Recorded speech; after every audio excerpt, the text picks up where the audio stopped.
ম্যাচে জয়, আরো একবার গ্লোবাল সুপার লিগের ফাইনালে উঠে গেল ডিফেন্ডিং চ্যাম্পিয়ন রংপুর রাইডার্স। তৃতীয় ম্যাচে তারা হারালো সাকিব আল হাসানের দুবাই ক্যাপিটালসকে। নুরুল হাসান সোহানের ফ্যান্টাস্টিক ইনিংস আমরা দেখলাম।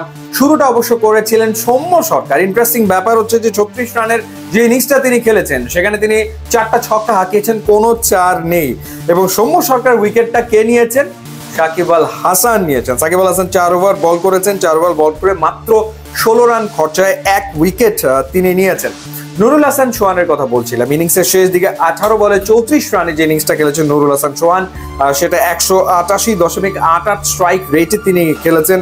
3টা 4 এবং 2টো ছক্কা হাঁকিয়েছেন।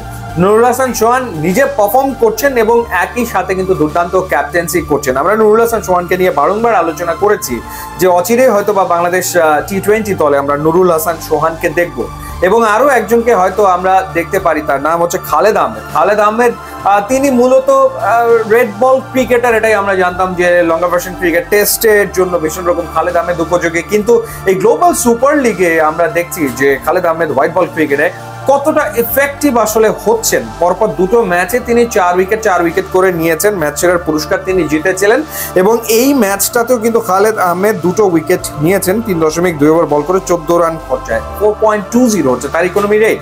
সো ডেথ ওভারে খালেদ আহমেদ দুর্দান্ত বল করছেন প্রত্যেকটা ম্যাচ এবং রংপুর রাইডার্সকে জেতাতে তিনি ভূমিকা রাখছেন।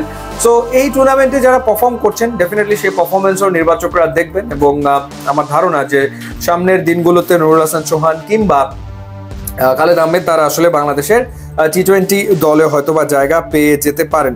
এছাড়া রংপুরের আরেকজনের কথা না বললেই নয়, ইফতেখার আহমেদ, যিনি এর আগেও একটা ম্যাচে দুর্দান্ত খেলেছিলেন। এই ম্যাচে 32 বলে 41 রান তিনি করেছেন, যেখানে 3টা 4 এবং 2টো ছক্কা তিনি হাঁকিয়েছেন।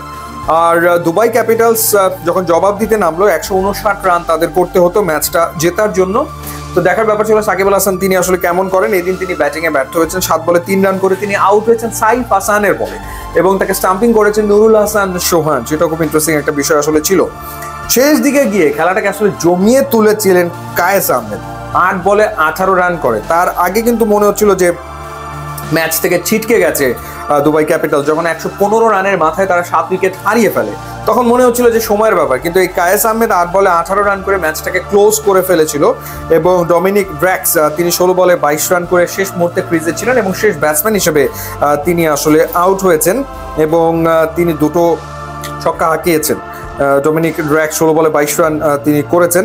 সো ওভারঅল আরও একবার টুর্নামেন্টের ফাইনালে রংপুর রাইডার্স, এটা ডেফিনেটলি বাংলাদেশের জন্য তো দারুণ নিউজ। একই দিনে বাংলাদেশ হারালো শ্রীলঙ্কাকে প্রথমবার টি-20 সিরিজে এবং একই দিনে বাংলাদেশের ফ্র্যাঞ্চাইজি একটা টিম তারা দ্বিতীয়বারের মতো গ্লোবাল সুপার লিগের ফাইনালে জায়গা করে নিয়েছে। এখনো তাদের একটা ম্যাচ আসলে বাকি রয়েছে। সো রংপুর রাইডার্সকে অভিনন্দন, অনেক অনেক শুভ কামনা।